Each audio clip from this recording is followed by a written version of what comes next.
with an Israeli ambassador privately. And there are those Arab ambassadors who will not have lunch with the Israeli ambassador in any way, publicly or privately. And that last category is a very narrow category. It's basically the Saudis. Everybody else would have lunch with me. And we would have very open discussions. And the first of these meetings took place in the summer of 2009. That is after the Prime Minister's first meeting with the President, and after the crises over settlements in Jerusalem, and after the Cairo speech. And I assumed that those positions taken so publicly by the new U.S. administration would gain it tremendous credibility in the Arab and Muslim world. So imagine my surprise when these Arab ambassadors shook their heads ruefully and said no. I said, well, why not? And they replied, well, don't get us wrong, we are not Zionists. You know, we're not getting up singing the tikva in the morning. We don't like settlements.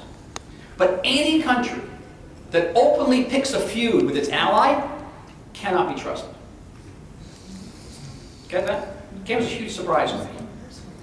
The Arab diplomats in Washington understood what I came to internalize as a basic truth of global politics, and it was this.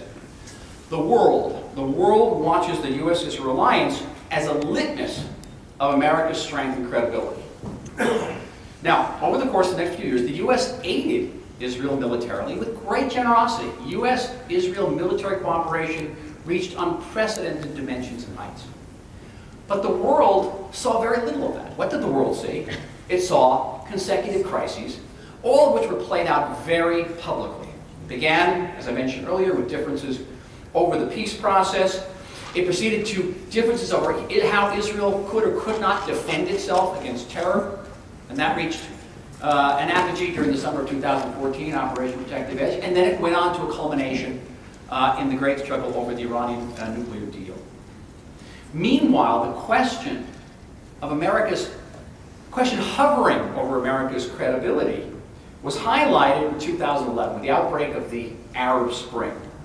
All of a sudden, Hosni Mubarak, he was a dictator, yes, but he had been an American ally and friend for 30 years. Within 30 hours, the President of the United States was calling for his removal. Imagine what that looked like to the same Arab ambassadors who said, you know, allies don't pick fights with their allies. The next year, America decided not to create a safe zone in Syria. A safe zone from which refugees fleeing the Syrian civil war would not have to flee to Jordan or to Turkey and ultimately to Europe, but they could stay within a safe zone. And that position was supported by senior members of the administration, including Secretary of State Clinton, also supported by the State of Israel.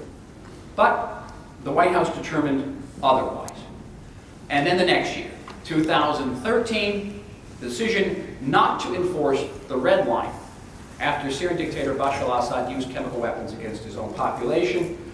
That decision, though in many ways a good diplomatic decision that originated with an Israeli idea, transformed Assad into part of the problem, into part of the solution, and enabled him to barrel bomb tens of thousands of his own people with near impunity. Each time I would speak with my Arab counterparts. And every single one of them believed, without a doubt, but to a man, also to a woman, believed that America's reluctance to intervene in Syria stemmed from a resistance to the notion of getting at Assad and thus alienating Assad's great ally in Iran. They all believed that. And meanwhile, the world watched. And the world drew conclusions. The Chinese watched and concluded that they could get away with certain things in the South China Sea. The Russians watched and concluded that they could get away with certain things in Crimea and the Ukraine. The Iranians watched and they concluded they could get away with certain things in Yemen. Now, I am not an ambassador anymore, and my discussions are no longer so discreet. But I am a member of Knesset, and I am chairman of its subcommittee on foreign affairs, and I conclude almost daily discussions with foreign officials. And what I once wrote about in my book, and what I wrote about that generated such controversy, today all of these officials speak about openly. What do they say? They say America's withdrawal from the Middle East has left a global vacuum. And there's a global vacuum that is filling up with other players, not all of them so benign, players such as ISIS.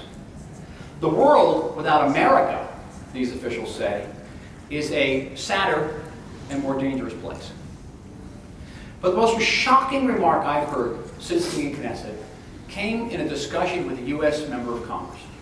We were at dinner in Jerusalem. He leaned over the table to me and he said with despair in his voice, "You, Israel, have to remind us, America, who we are." And I was taken aback. And I said to him emphatically, no. That's not our role. America does not need Israel as a reminder because the world has done that. But America can remind the world of what and who it is by reaffirming its historic alliance with the State of Israel. Now make no mistake about it. As our paramount ally, Israel has no alternative. There's no other country in the world that's going to give us $4 billion a year in aid, that's going to share our democratic values, that will often stand with us diplomatically against common adversaries, and, make no mistake about it, the United States has no alternative to the State of Israel. Not only in the Middle East, but outside the Middle East. Where are you going to find a country that is technologically